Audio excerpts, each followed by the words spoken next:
In the far reaches of northern England, where the sun seldom breaks through the clouds, lies a valley shrouded in mist, Ravenshollow. It is a place forgotten by time, where the earth itself seems to breathe sorrow.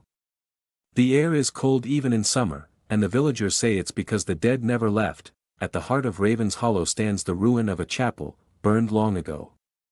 Its tower leans like a crooked finger toward the sky, and from its rafters hangs a great black bell. They call it the Cursed Bell, the bell that rings alone. No one remembers who cast it, or how it survived the fire that consumed the chapel 300 years ago, but every century, when November's chill descends upon the valley, a single sound echoes through the fog, one toll. That wakes the forgotten. When Eleanor Gray, historian from London, arrived in Ravenshollow, she came not for belief, but for proof. She wanted to write about folklore, not fear. The villagers warned her, of course. The innkeeper, an old man with milky eyes, told her, if you hear the bell, Mississippi, don't answer it. She smiled politely, thinking him superstitious, and rented a room for the week. That night, she walked through the silent streets. Ravens sat on the rooftops like sentinels. Every door was bolted, every window shuttered tight. Yet from the woods beyond, she could see the faint outline of the chapel, a shadow against the moonlit fog. Her curiosity whispered louder than the warnings. The next morning, she asked the locals about the fire. None would speak. Finally, a young boy whispered the tale. Long ago, the priest rang the bell to call the people to prayer during the fire. But the fire came from inside. It was no accident. They said he summoned something evil that night. The boy pointed toward the hills where the chapel ruins stood, it's still waiting for someone to listen. That night, Eleanor took her lantern and notebook and followed the cobblestone path leading up the hill. The fog grew thicker as she climbed, curling around her like ghostly fingers. Owls hooted in the distance, and the air carried a faint metallic scent, like blood or rust. The chapel appeared suddenly through the mist, massive, broken, and haunting.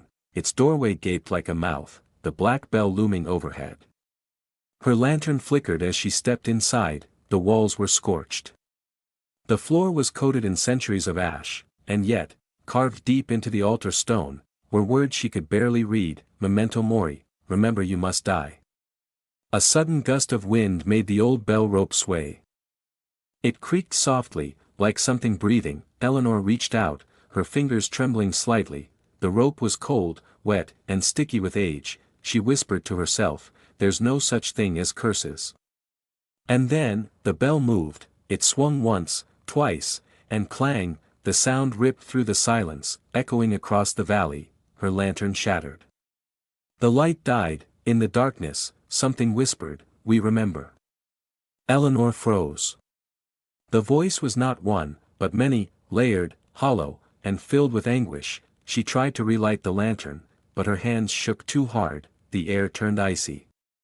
Her breath came in clouds. Then the dust on the floor began to move. It swirled like a storm, forming the faint outlines of faces, burned, twisted, their mouths opening in silent screams. The bell rang again, clang, flames burst from the altar, blue and cold. From within, shadowy figures stepped forward, the lost congregation of Ravenshollow, men, women, children. All blackened by fire, yet still wearing the expressions of prayer. Eleanor backed away, whispering, it's not real, it's not real.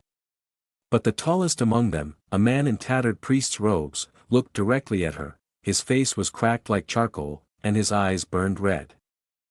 She shook her head violently. No. The rope moved by itself, wrapping around her wrist like a serpent. She screamed, pulling free, but the bell tolled again, clang, the world shattered. When she opened her eyes, she was outside the chapel, lying in the mud. It was dawn.